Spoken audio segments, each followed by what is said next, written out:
लखनऊ के एक पुराने इलाके में एक बहुत बड़ी हवेली खड़ी थी। ये हवेली बरसों से खाली थी, इसलिए राशिद साहब को ये बहुत सस्ते में मिल गई। राशिद साहब अपनी पत्नी मरियम, बेटी जोया और छोटे बेटे अयान के साथ वहाँ रहने आए। सब बहुत खुश थे कि उन्हें इतना बड़ा घर इतने कम दाम में मिल गया, मगर उन्हें क्या पता था इस घर की दीवारों में मौत छुपी हुई है। पहली ही शाम जब जोया अपने कमरे में अपना सामान रख रही थी, उसे एक अजीब सी बदबू आई। ऐसा लग रहा था जैसे कहीं कोई जानवर मरा हुआ है। उसने खिड़की खोली तो देखा कि बाहर बगीचे में एक बहुत लंबा आदमी खड़ा है, मगर जैसे ही उसने दोबारा देखा वो गायब हो गया। जोया को लगा शायद ये उसकी आंखों का धोखा है। रात के 2 बज रहे थे। पूरे घर में सन्नाटा था। जोया की आंख अचानक खुली क्योंकि उसे महसूस हुआ कि कोई उसके बिस्तर के पास खड़ा है। जब उसने आंख खोली तो उसकी चीख निकलते निकलते रह गई। एक भयानक साया जो छत जितना लंबा था उसके बिल्कुल पास खड़ा था। उसकी आंखें आग की तरह लाल थीं। वो कोई भूत नहीं बल्कि एक खतरनाक जिन था जो उस हवेली का पुराना मालिक था। उस जिन को जोया पसंद आ गई थी, मगर वो उसे प्यार नहीं करता था बल्कि उसे अपने कब्जे में करना चाहता था। उसने तय कर लिया था कि वो जोया को पाने के लिए उसके पूरे परिवार को मिटा देगा। राशिद साहब का जो बिजनेस अच्छा चल रहा था वो अचानक डूब गया। उन्हें हर जगह से नुकसान होने लगा। मरियम जो हमेशा हंसती मुस्कुराती रहती थी, अचानक बहुत बीमार पड़ गई। उसका जिस्म धीरे धीरे नीला पड़ने लगा और उनकी हिम्मत जवाब दे गई। सबसे ज़्यादा असर अयान पर हुआ। वो कोने में बैठकर हवा में बातें करता था।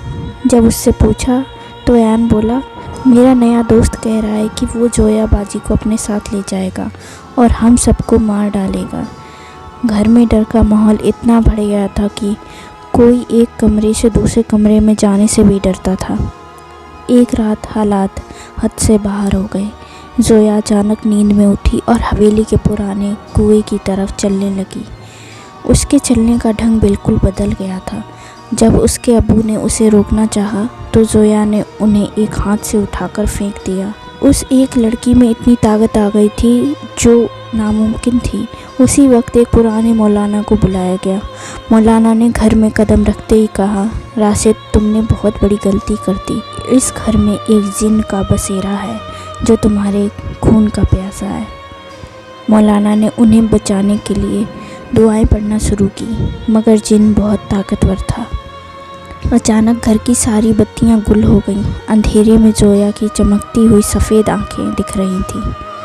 वो जोया नहीं थी, उसके अंदर वो जिन बोल रहा था। उसने एक भयानक हंसी हंसकर कहा, ये लड़की मेरी है। जो रास्ते में आएगा वो जिंदा नहीं बचेगा। उसी पल मरियम ने खौफ के मारे वहीं दम तोड़ दिया। राशिद साहब अपनी पत्नी की मौत का सदमा बर्दाश्त नहीं कर सके। उन्हें दिल का दौरा पड़ गया। कुछ ही मिनटों में वो घर जो कभी खुशियों से भरा था कब्रिस्तान बन गया। अयान एक कोने में बैठा पागल हो चुका था। वो बस दीवार को ताक रहा था। जब अगले दिन पड़ोसी वहां पहुंचे तो उन्हें राशिद और मरियम की लाशें मिली। अयान जिंदा था, मगर वो किसी को पहचान नहीं पा रहा था और जोया का कहीं पता नहीं था। वो उस जिन के साथ हमेशा के लिए अंधेरे में गायब हो चुकी थी। लोग कहते हैं कि आज भी उस हवेली से रोने की आवाज़ें आती हैं और कभी कभी छत पर एक लड़की खड़ी दिखती है जिसके पीछे एक बहुत बड़ा काला साया खड़ा होता है।